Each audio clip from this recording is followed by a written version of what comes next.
지난 3강에서 우리는 바다에 던져진 요나 선지자를 하나님이 어떻게 구원하시는지, 그리고 요나 선지자가 어떻게 회개하고 여호와께로 돌이키는지를 보았습니다. 하나님은 우리가 어떠한 죄 가운데 있을지라도, 우리가 견디기 힘든 어떠한 고난 가운데 있을지라도 죄를 회개하고 오직 주께로 돌이키면 은혜와 평강으로 구원하시고 생명의 길로 인도하시는 분이십니다. 오늘 4강에서 하나님은 구원받은 요나 선지자에게 다시 그 소명으로 부르십니다. 하나님이 제사장 나라로서 이스라엘에 기대하셨던 뜻과 이스라엘 선지자인 요나의 반응, 하나님의 말씀을 전해들은 니느웨 백성들의 반응을 이번 4강에서 살펴보도록 하겠습니다. 여호와의 말씀이 두 번째로 요나에게 임하니라 이르시되, 일어나 저 큰 성읍 니느웨로 가서 내가 내게 명한 바를 그들에게 선포하라 하신지라. 요나서 3장 1절에서 2절. 본문은 두 번째로라는 표현만 다를 뿐, 요나서 1장과 똑같은 표현으로 하나님은 동일한 소명을 요나에게 다시 내리십니다. 다만 이번에 사용된 선포하라에 해당하는 히브리어 우케라는 단순히 전파하라, 프리치, 프로클레임의 의미를 가지고 있어 1장에서의 외치라, 크라이의 표현보다 약화된 듯합니다. 즉, 이번에는 요나의 선포 행위를 강조하기보다는 하나님께서 명하신 내용을 더욱 강조하여 하나님의 말씀만을 전할 것을 지시하십니다. 하나님은 한 번 택하신 자를 끝까지 잊지 않으십니다. 우리는 잊혀져 있거나 모르고 지났지만 하나님의 은혜를 경험하거나 회개와 돌이킴이 있을 때 하나님은 우리를 소명으로 다시 부르십니다. 저는 한국에서 좋은 대학과 학위, 정부 출연 연구소라는 좋은 직장을 거쳤고 아브라함에게 주신 창세기 12장 1절 말씀을 받고 미국에 왔기 때문에 미국 실리콘밸리에 오면 유명한 벤처 회사를 만들 줄 알았지만 아무것도 이루어지지 않았고 비즈니스로 힘든 시간만 보냈습니다. 미국에 와서 신앙이 깊어지고 많은 단기 선교 활동을 통해 장기 선교의 비전을 갖게 되어 장기 선교사로 나가려 하자 갑자기 루게릭병이라는 깊은 바닷속으로 빠져버렸습니다. 이제 모든 게 끝이구나. 그래도 열심히 하나님을 섬겼는데 하나님, 왜 나에게 이런 일이? 하고 하나님의 뜻을 알고자 며칠을 기도실에서 씨름을 할 때 하나님은 너의 충성과 수고를 내가 다 안다. 물이 바다를 덮음같이 나의 사랑이 너를 덮을 것이다. 라고 하시며 나의 간절한 기대와 소망을 따라 아무 일에든지 부끄러워하지 아니하고 지금도 전과 같이 온전히 담대하여 살든지 죽든지 내 몸에서 그리스도가 존귀하게 되게 하려 하나니. 빌립보서 1장 20절 말씀을 소명으로 다시 주셨습니다.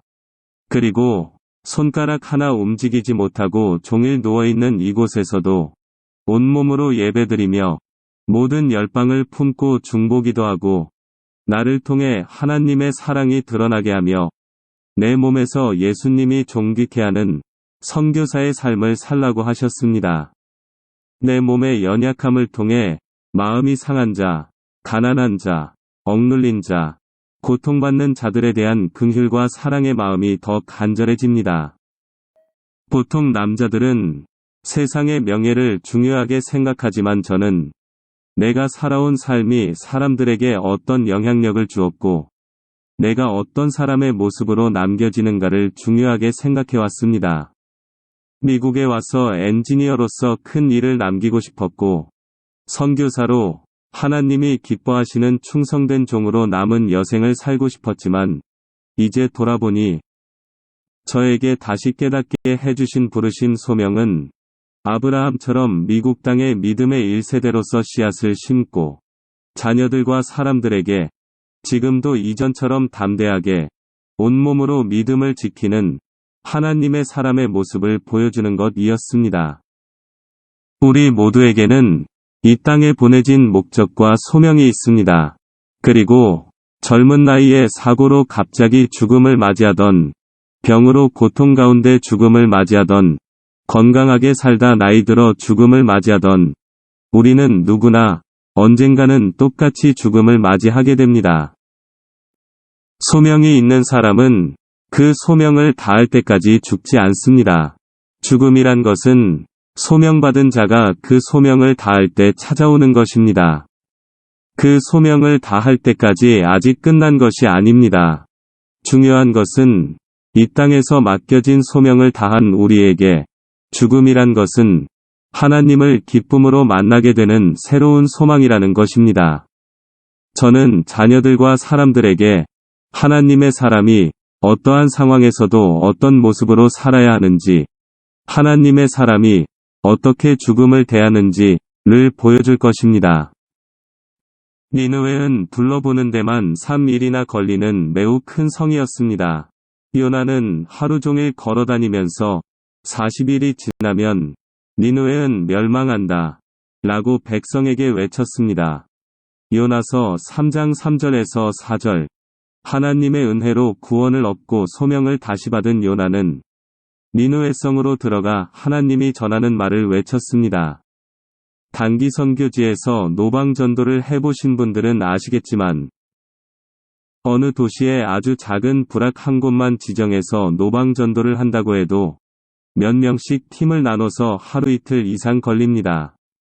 그런데 니느웨 성은 그냥 둘러보는 데만 3일이나 걸릴 정도로 그 둘레가 약 96km, 480 스타디엄에 달하였고 1500개의 탑이 있었으며 성벽은 100피트 높이에 성벽 위로 3대의 마차가 나란히 달릴 수 있을 정도였다고 합니다. 그런 큰 성을 40일이 지나면 니느웨는 멸망한다 라고 외치며 하루 만에 끝냈다니 요나가 얼마나 하기 싫은 것을 억지로 무성의하게 했는지 알 수 있습니다. 요나의 진심은 그들이 자신의 말을 듣지 않고 회개하지 않아 하나님이 재앙을 내리시길 바랬습니다.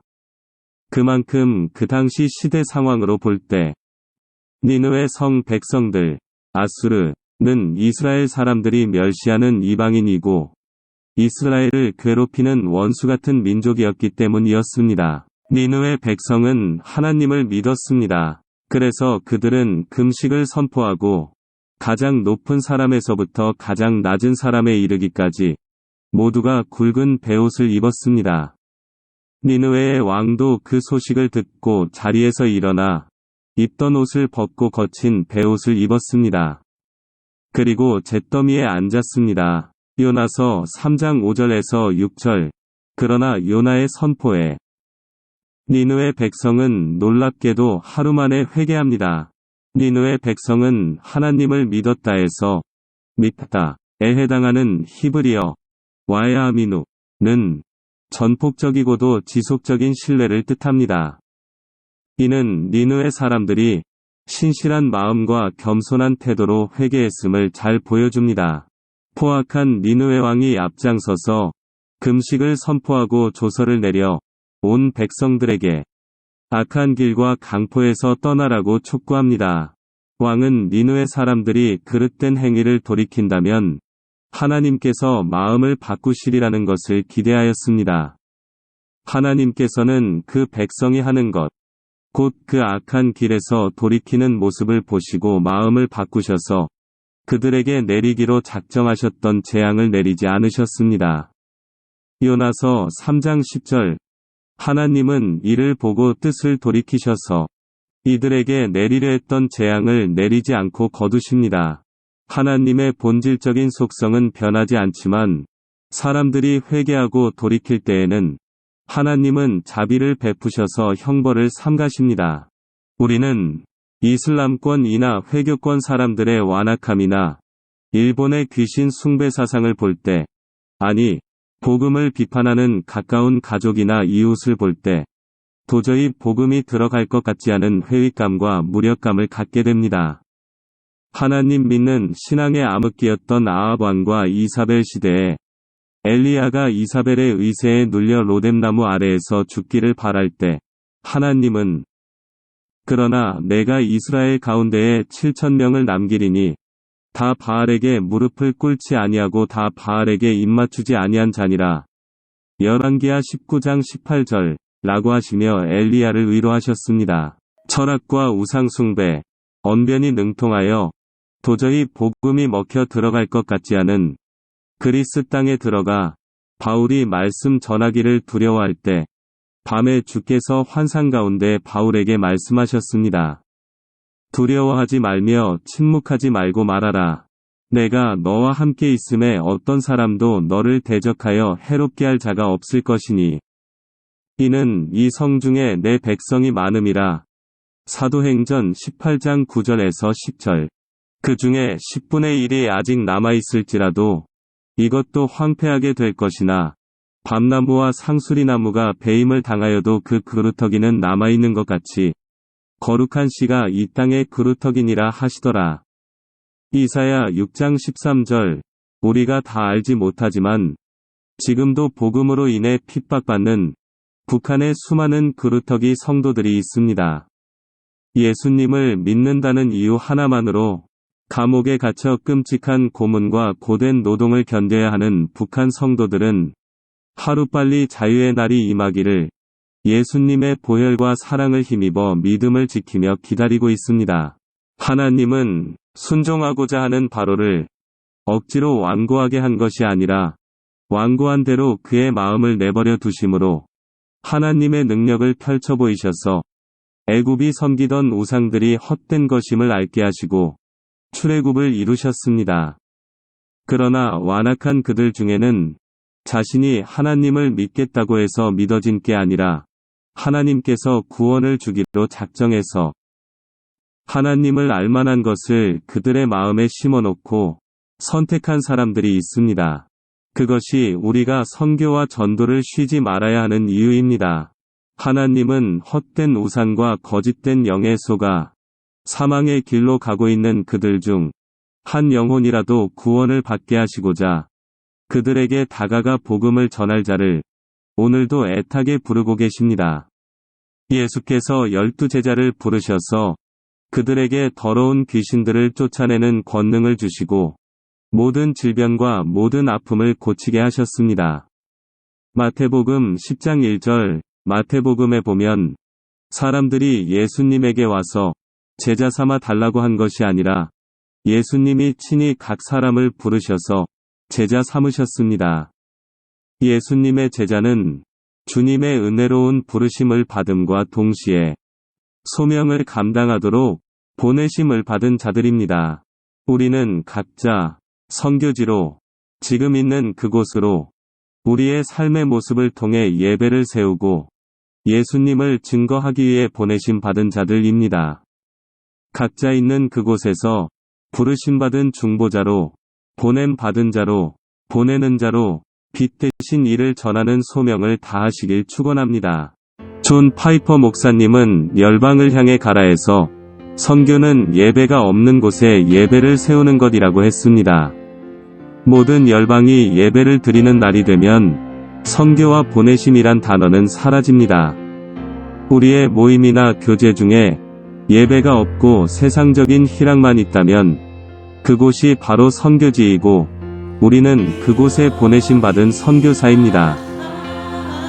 또 마음에 감동을 주시는 것을 가족이나 교인들과 나눠보세요.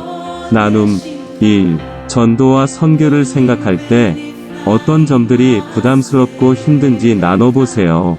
2. 이웃이나 직장에서 다른 종교를 믿고 있는 소수민족들과 대화를 가져보고 그들의 구원을 위해 중보하는 기도 선교사가 되어보세요. 함께 해주셔서 감사합니다.